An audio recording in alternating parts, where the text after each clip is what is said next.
윤 대통령의 순직 해병 수사 외압 법사위 청문회에서 밝혀지길 기대한다라는 제목으로 논평하겠습니다. 아직도 얼마 전 공개된 최 해병 어머니의 편지에 가슴이 먹먹해집니다. 어머니의 바람은 소박합니다. 밝혀져야 될 부분은 마땅히 밝혀져 혐의가 있는 지휘관들은 그에 합당한 책임을 져야 한다.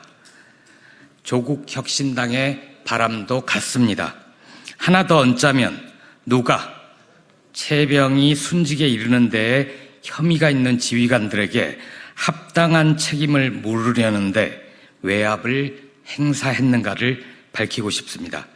내일 국회 법제사법위원회에서 열리는 순직해병 특검법 입법 청문회는 그 역사적인 출발점이 될 것입니다.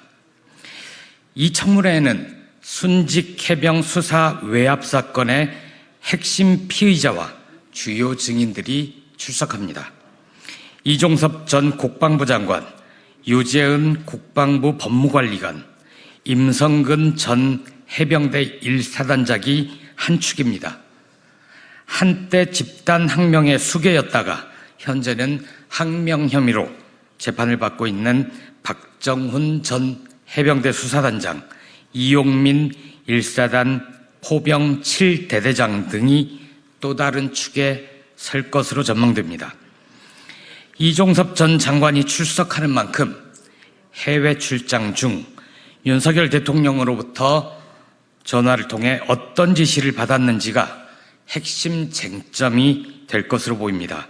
왜 윤석열, 이종섭 통화 뒤 대통령실과 국방부, 군과 경찰 모두 호떡집에 불난 것처럼 바빠졌는지, 결과적으로 박정훈 대령이 수사단장에서 보직 해임되고 경북경찰청에 이첩됐던 수사 관련 서류를 국방부가 되가져왔는지 등을 따지게 될 것입니다.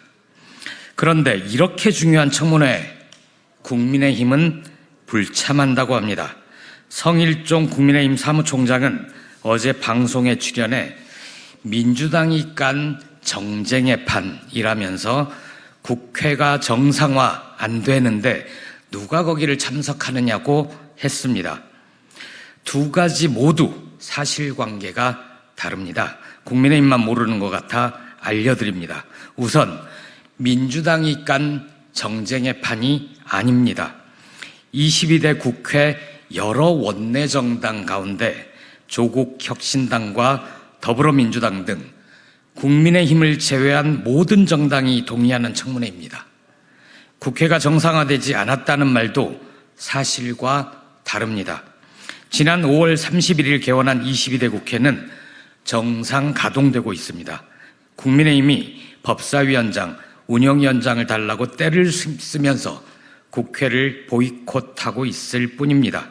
국민의힘 몫으로 7개 상임위원장을 남겨두는 바람에 해당 상임위만 제대로 가동되지 않을 뿐 법사위와 과방위 등 주요 상임위는 모두 정상적으로 작동하고 있습니다.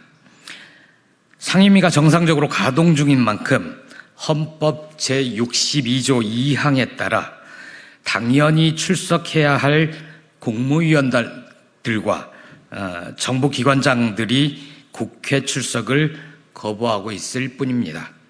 정부와 여당이 마땅히 해야 할 도리를 다한다면 22대 국회는 오늘이라도 원활하게 가동될 것입니다.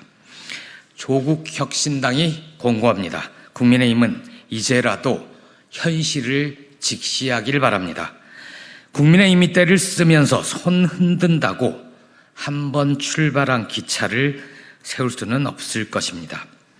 국회 출석을 거부하는 시간이 길어질수록 돌아올 명분 찾기가 어려워질 겁니다. 국민들께서 다 보고 계십니다. 그리고 국민의힘 의원 한 명 없는 법사위 청문회에서 이종섭, 유재은, 임성근 등 윤 대통령의 수사 외압에 관해 그동안 거짓말을 해온 증인들이 덜컥 양심 선언이라도 한다면 국민의힘은 감당하실 수 있겠습니까?